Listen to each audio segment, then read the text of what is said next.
Warzone 2 just needs to get rid of solos for this. You guys have been blowing up the spectating videos, so we are back with some more tips, including some smoke info today. This, though, is, of course, Resurgence on Al Mazrah's biggest map in solos.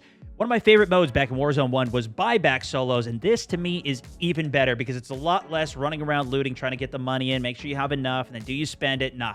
Once you wait the 20 seconds, which gets longer, you come right back. That also means a lot less camping since you feel a little bit more confident. You can go push around. You know you're going to come back. And with so many people coming back, it makes the whole mid-game a lot more action-packed and, as you'll see, way more people alive. With it still being difficult to get a regain if you do die in even Zone 3 or 4, especially because of how crowded it is. Give it a like for more spectates. Follow me over on Instagram for more clips and my streams live every weekday on Facebook. This is a new mode, Massive Resurgence Solos. It's just like Resurgence on Rebirth Island, which a lot of you guys are familiar with. Fortune's Keep, obviously, back in the previous game. But, of course, in the new game as well on Ashika Island, if you land and wait 20 seconds without dying, you will come back to life. And you can do stuff to speed that up as well.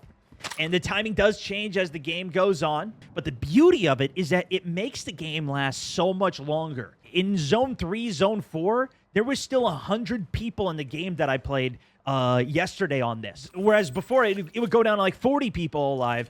Because once you're dead, half the people come through the gulag, and then it makes the entire mid-game a lot slower. Spots went down. I think he's in the... yeah, he's in the bushes there. Good idea. Call it cluster strike in. And gets it. And gets, I was about to make fun of him, but that guy was wide out in the open. I mean, here's the thing, guys. Listen, a lot of you guys got mad at me for making fun of somebody for calling a precision airstrike the last time we did one of these. And it's because, oh, you know, Stone, not all of us want to play all serious, and we don't all care. We want to lose the game. We're bad. I get it. I get it. You just want to have some fun. You get a precision airstrike, a cluster. You want to call it in. You know, it's exciting. You got a cluster. Make them blow up. This guy did that. And he did a good job of it as well. And there you go. But he's going to respawn. And I'm curious, actually, will the spectating switch? So it will switch. That guy is going to be somewhere still in the game. But now we're going to follow him with SG Demon, who took him out. The cluster strike actually got a kill is the more amazing thing there. Actually true. They slightly tweaked them, so less of the actual clusters came in this last update, too. So they don't last quite as long, but car driving by as he goes for the beams. That's an oof from me, Chief. That's an oof. We can see their plates, too. Yeah, spectating's kind of been fixed. I still can't pull the map up to show you guys rotation and some of that, but I can still talk about it. As you see, this guy's super far from zone.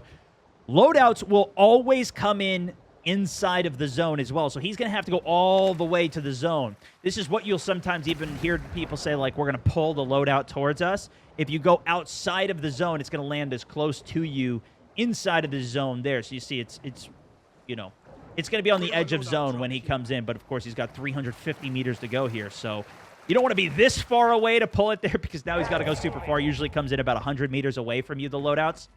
This is one of the reasons, too, that I usually prefer to just land inside the first zone somewhere. This is an advantage that you have in Warzone that you don't, for example, in PUBG and even many other Battle Royales. You don't know where those zones are until your boot's on the ground, so you have to go somewhere random. In this game, you can see where that first zone is before you even land. This has been something that was actually, back in Warzone 1 even, was very controversial. A lot of people thought that it was too OP knowing where the first zone even was. But a lot of people don't even think about it when they play. As he eats a snipe, he saw the head glitch. Maybe he didn't actually see it, but I did see it. The guy behind the loadout box there. Good play, smokes the top. He can actually go up and breathe while he's doing this. But it is another good broken tip for you. If you throw a smoke and you go underwater, you can see through the smoke. For whatever reason, when you're underwater, you can see through smoke. So there you go. You can drop that out, and then if somebody's trying to push it, you can kind of use it as even better than a thermal optic.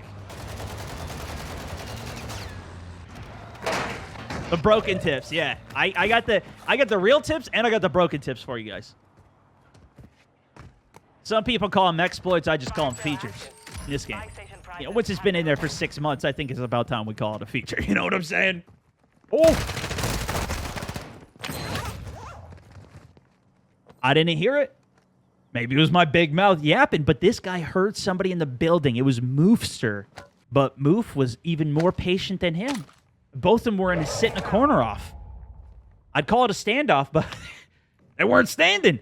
Big upgrade for Moof. The Moofmeister gets himself a golden M4. He's got his perks, too. Actually, I love that change. Now that you can just loot perks off the floor as well, players that you kill, or even if you die, you can land right back on your stuff. You don't have to go buy another loadout. You don't have to save up all that, especially in like squads or whatever. Or you just get a kill on a player, and then you're reset. You're ready to fight. I do feel like you should come back from the gulag with only 2 plates because you know, when you land on somebody full send, maybe you do. I think you come back with full plates though, because you could just at least it's happened to me. Maybe they didn't even have full plates, but people land on me and they kill me successfully too many times. Where they come back because they already have a gun from the gulag, they have full health. And they still beat you because you're even in the fight of somebody else, whatever. And they kill you, and then they get all of your stuff. They get your perks right away, too. It's really good to just full send it onto somebody from the gulag. Now, this guy's going for good sniper counter strategy, right? He's just trying to pepper shots out, force a flinch. Problem was he just was not accurate enough. As he's shooting, third party comes up. He had the awareness to check his back there. Whenever you shoot, you kind of got to be on an alert that you might get pushed from somebody else. Now, without really having a plan to challenge a sniper on the roof, though, I think he doesn't even peek this. Because what's his best-case scenario? He lands a couple shots, take these guys' plate away. You're in Zone 4. Zone's not even closing yet. Looks like he did get airstrike. You're not going to kill him. Let's say you even hit every single shot and manage to outshoot the sniper, not only to flinch it, but to also knock him out. He doesn't pull cover fast enough. Okay, you knock him out on the roof, he's probably got a self-res. You're still not going to be able to get the finish, and you're going to have to re-challenge and get lucky enough that he misses his headshot again. It's just not worth it at that point to re-peek, go somewhere else. Or if you're going to land some shots, immediately start to push up, close distance, so now you're out of that sniper range and you're in the more favorable 50 to 100-meter range of an assault rifle. Just out of the building, but he's not thinking ahead. 1 minute left on the respawn window, too. Now is the time to at least try and make your push, because if you die on the rotation at this point, it's okay. You're going to parachute back down to the middle of the map. You can try and get a regain position somewhere else as he gets a great flank angle there. Once this zone locks, though, the respawn window is going to be closed. Still 55 people in this game. You see what I'm saying, man? This is Zone 5. He's still not in zone here either, so he could wrap up ahead to the tree line on the left here and then hold these guys as they come in zone. Just sit in the bushes here, go prone. It's probably what I'd be thinking about doing. That is a buy station marker coming in. So this is a really good idea to sit here, camp this, go for a pick on it.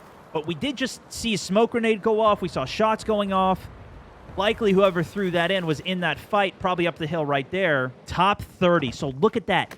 15 people dead out within the last 1 minute of the game because the zone is condensing so tightly. There is just not enough. I can't pull the map up for you, but there's not enough areas for everybody to sit unless 2 of them are in the same building, which sometimes happens. He got up from his drop shot too early, missed too many shots in the mix of it, and Rodrigo is now going to be the spectate on. He got very lucky with a lot of kills coming to him, but really the end game, and this is where a lot of people tell me they start losing in the top 10, top 5 situations when you're forced together, or you have to make moves, right? This is why I always talk about having options. That's why I talk about playing central zone or playing ahead, so you're not caught into a forced play or forced situation, because especially in Warzone 2, the gas is way more forcing. You can't just do stims out there, on Al Mazrah at least, right? If you go out into the gas and you take a stim, it's only going to give you half your health. Sometimes it doesn't give you any of your health. SMG. And actually, was that a DMR? It just destroyed him. Granted, he wasn't full health. He does have gas mask. He'll be able to get the plate off. This is probably the guy.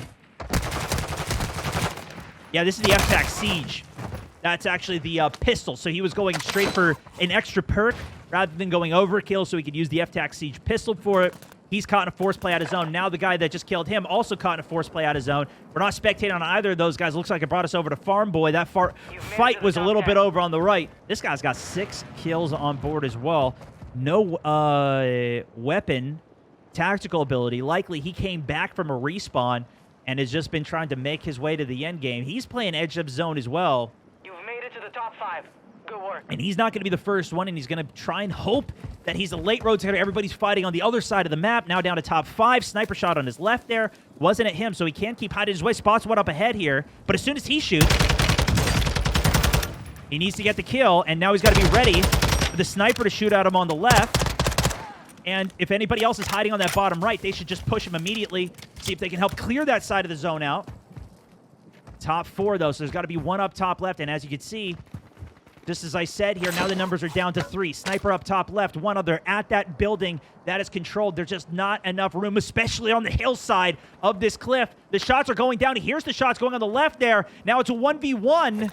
He knows both those players were up there. One of them eliminated. You don't even need a UAV, and he's got the zone pull as well. At this point, play the early rotation. Doesn't have a gas mask, though, but he does still technically have early rotation. He can hold out. The other guy knows that he knows where he's at, but he doesn't know that this guy doesn't know where he's exactly at as he spots it. And beautifully done. Got the zone pull for the win. Coming back from the respawner, playing position out, and gets the job done. GG's. If you guys enjoyed another Spectate, as always, give it a like. Double check your subscribe to the page. Go follow me over on Instagram, Facebook for my streams every single weekday, 10 a.m. Pacific. And until next time, thanks so much for watching. StoneMatt64, over and out.